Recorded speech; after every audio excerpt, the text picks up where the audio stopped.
नमस्कार. 2024 या वर्षातलं संवाद सेंटरमधलं आपलं पहिलं मेडिटेशन आपण घेतो आहोत आणि अधिकृतपणे 88वं मेडिटेशन आपलं आहे. आणि या मेडिटेशनची थोडक्यात विषय काय आहे, थोडक्यात थीम काय आहे हे पटकन सांगते आणि मग आपण लगेचच ध्यानाकडे वळूया. 2024मधल्या जानेवारी महिन्यातली जी एक अतिशय महत्त्वाची अशी घटना आहे किंवा एक ऐतिहासिक क्षण आहे, ज्या सगळ्याची प्रत्येकजण वेगवेगळ्या प्रकारे वाट बघत असेल. अर्थातच 22 जानेवारी 2024ची ती घटना. त्या घटनेचा जो मुख्य केंद्रबिंदू आहे श्रीराम, या श्रीरामावरतीच श्रीरामरक्षा स्तोत्र हे लिहिलं गेलेलं आहे. बुध कौशिक ऋषी विरचित असं श्रीरामरक्षा स्तोत्र.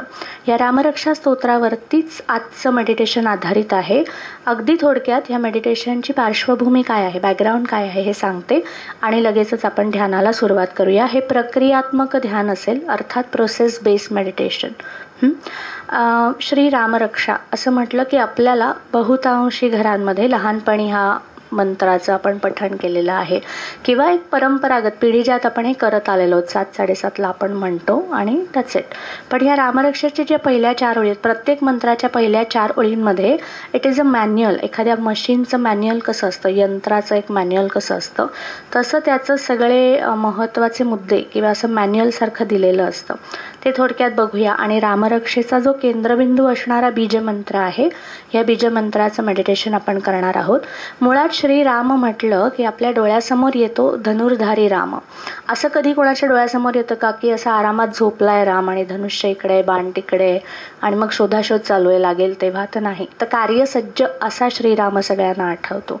तो क्षत्रिय मर्यादा पुरुषोत्तम आहे, तो उत्तम क्षत्रिय पुरुष आहे. पण त्याही पेक्षा त्याचं महत्त्वाचं ध्यान काय आहे, तर तो कार्यतत्पर आहे, तो शस्त्रसज्ज आहे, आयुधांनी सज्ज आहे, कार्यसज्ज आहे. आणि नुसतं तेच नाही, आपण मराठीत म्हणतो रामबाण उपाय, म्हणजे रामाचा बाण कधीही चुकत नाही.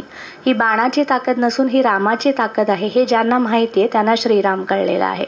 तर ही बाणाची ताकद नाही आहे. श्रीराम काय म्हणतो, माझा बाण कधी का चुकत नाही, कारण त्याचा गोल क्लिअर आहे, त्याचं ध्येय इतकं क्लिअर आहे की तो चुकूच शकत नाही.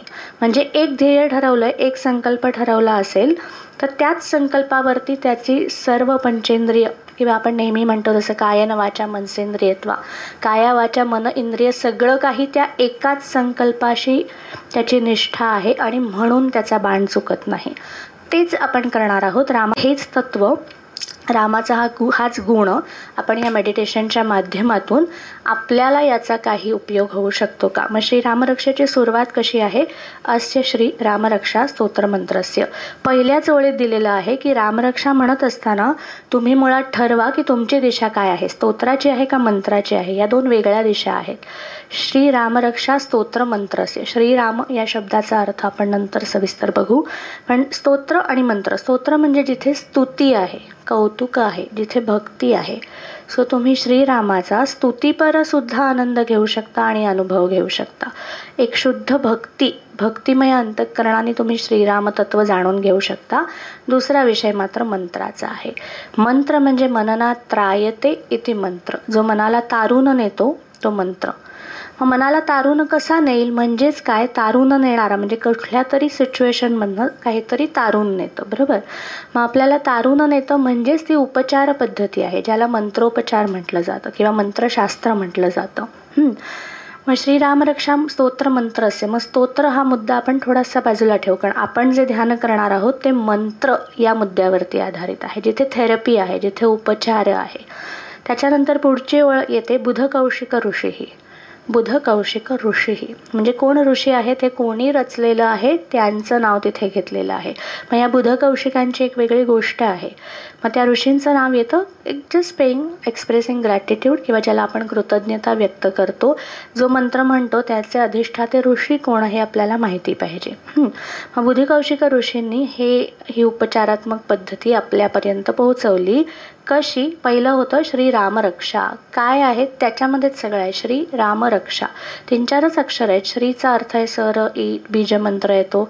राम हा एक शब्द आहे आणि मग रक्षा हा दुसरा शब्द आहे. म्हणजेच तो एक रक्षा मंत्र आहे. रक्षा मंत्र याचा अर्थ प्रोटेक्शन. कुठल्याही प्रकारचं प्रोटेक्शन हवं असेल किंवा एखाद्या फिअरवरती आपण काम करत असू तर फिअरला फेस करायला, डर के आगे जीत है असं आपण म्हणतो ना, तर त्याच्यासाठी फेस करायला काय लागतं? धैर्य लागतं, साहस लागतं, धाडस लागतं, करेज लागतं, जे कोणाकडे आहे? रामरक्षेकडे आहे, पर्यायाने श्रीरामाकडे आहे. सो हे धैर्य देणारी सुद्धा हा मंत्र आहे. रक्षा कवचता आहेच आहे. आणि थोडासा पहिला अर्थ बघूया.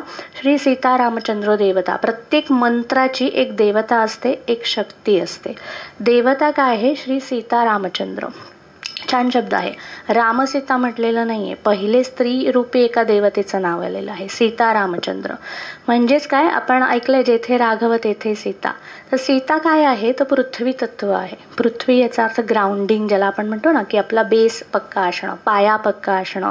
तुमचं ध्येय, तुमचा संकल्प कुठल्याही वर्षातला असेल, वैयक्तिक असेल, कौटुंबिक असेल, सामाजिक असेल, ते ध्येय तेव्हाच पूर्ण होऊ शकतं जेव्हा त्याचं फाउंडेशन पक्का आहे. बिल्डिंग तेव्हाच उभी राहते जेव्हा त्याचा पाया मजबूत असतो. मग आपण त्याला स्लॅब म्हणतो ना, प्रत्येक स्लॅबला एवढे एवढे महिने टाकतात, 1.5-2 महिने साधारण एका फ्लोअरला, असं साधारण जर हिशोब केला तर तो पाया पक्का लागतो. मग तो पाया म्हणजे सीता आहे. मग रामरक्षेतल्या श्रीरामाची शक्ती सीतेमध्ये आहे हे श्रीरामाला माहीत होतं. हे आपल्याला कळलंय का? हा महत्त्वाचा मुद्दा आहे. मग सीता काय सांगते? पृथ्वी तत्व आहे, म्हणजे तुमचं ग्राउंडिंग. म्हणजे अगदी सोपं, मेडिटेशनची आपली सोपी बैठक किंवा ज्याला आपण सुखासनं म्हणतो. सो हे सुखासनात करायचे, अगदी पद्मासनाची आवश्यकता नाही. साधी मांडी आणि सहज सरळपणे आपल्याला एक 15-20 मिनटं बसता येईल, अशा अनुषंगाने याचा पोश्चर घेऊया. सीता ह्या शब्दाचे आणखी काही अर्थ आहेत, ते नंतर कधी बघू.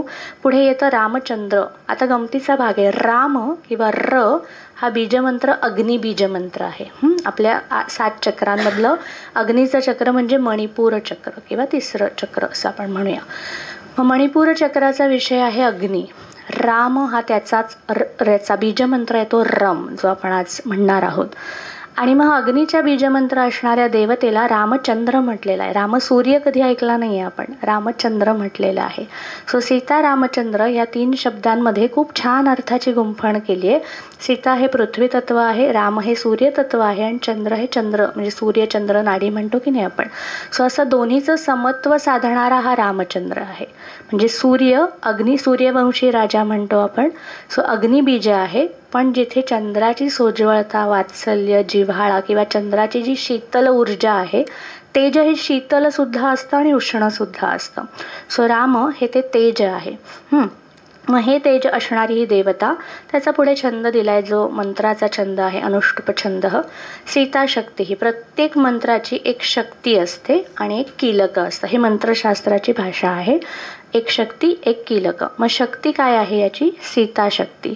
म्हणजेच काय, मगाशी जो मुद्दा घेतला होता की आपण जो संकल्प, आता प्रत्येकाने एक संकल्प ठरवा, म्हणजे पुढच्या 2-3 मिनिटात आपलं पहिलं विवेचन संपलं आणि मेडिटेशनला सुरुवात केली की आपण तो संकल्प घेऊ शकतो.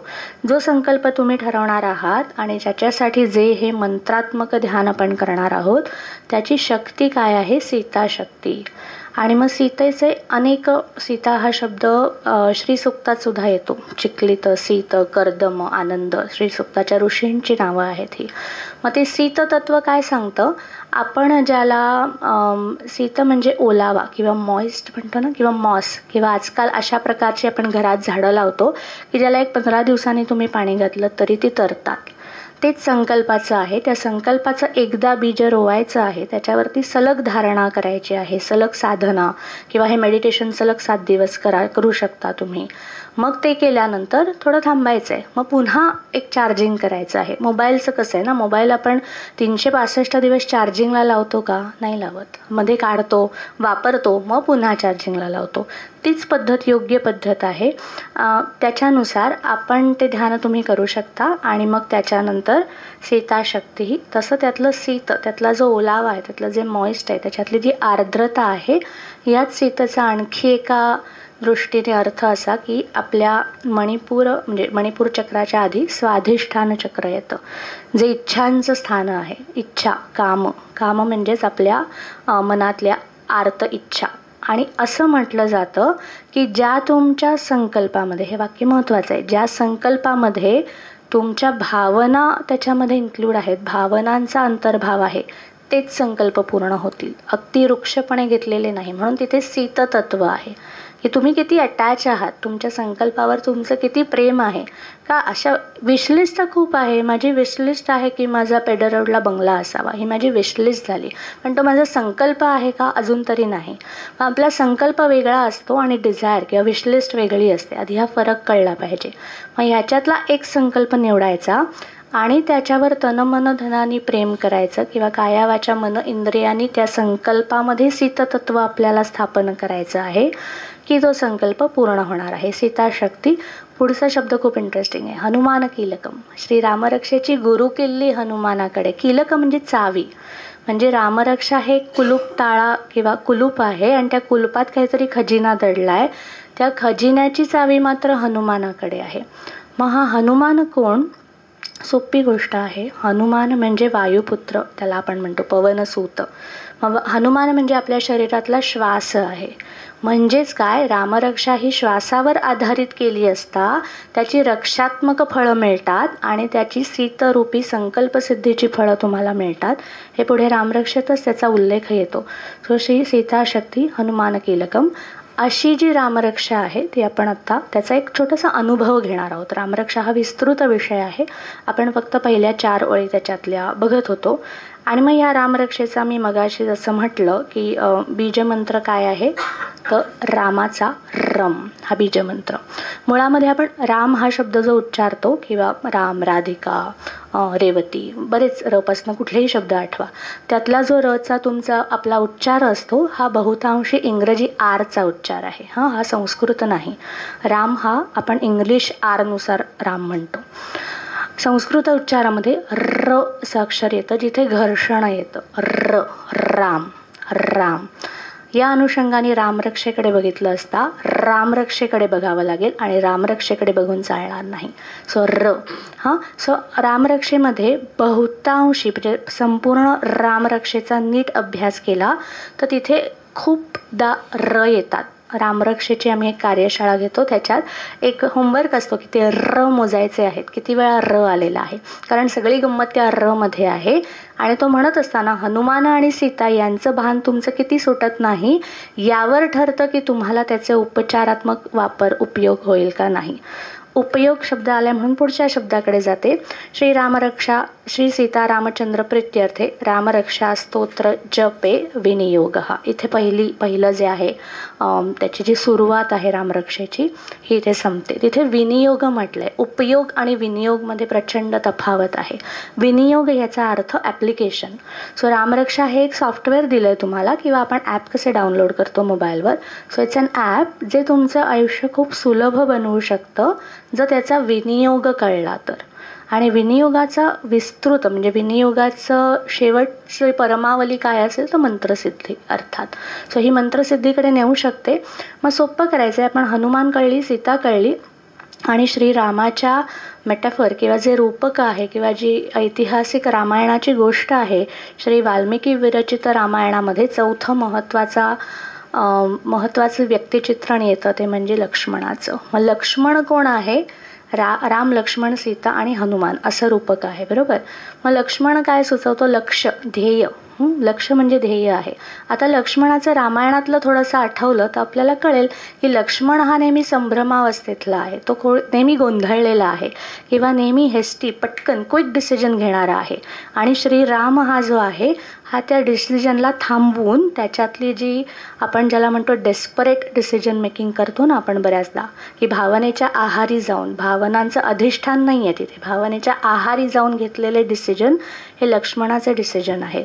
आणि भावनेचं पक्क अधिष्ठान कोणाकडे आहे? श्रीरामाकडे आहे, कारण सीता आहे त्याच्याकडे. मग ती सीता त्याला असं सुचवते की या डिसिजनचा कुठलाही निर्णय घेताना त्याचा सर्वंकष विचार करून तो निर्णयापर्यंत कसं जाता येईल हे श्रीराम लक्ष्मणाला शिकवतो. हे लक्ष्मणाला माहीत आहे आणि म्हणून तो म्हणतो जेथे श्रीराम असेल तेथेच मी जाणार, कारण तोच माझ्या आयुष्याची दिशा निश्चित ठरवू शकतो. म्हणून एक संभ्रमात असलेला लक्ष्मण आणि त्याला कायम स्थिरता देणारा श्रीराम, अशा दोन सुकुमारांची ही गोष्ट ज्याचं वर्णन पुढे येतं श्रीरामरक्षेमध्ये. आजच्या मेडिटेशनकडे वळूया. तर या रामरक्षेचं जे बीज तत्व आहे रम, त्याचा उच्चार एकदा शिकवते, तोच उच्चार आपण मेडिटेशनमध्ये करणार आहोत. रम असा नाही, तिथे घर्षण झालं पाहिजे.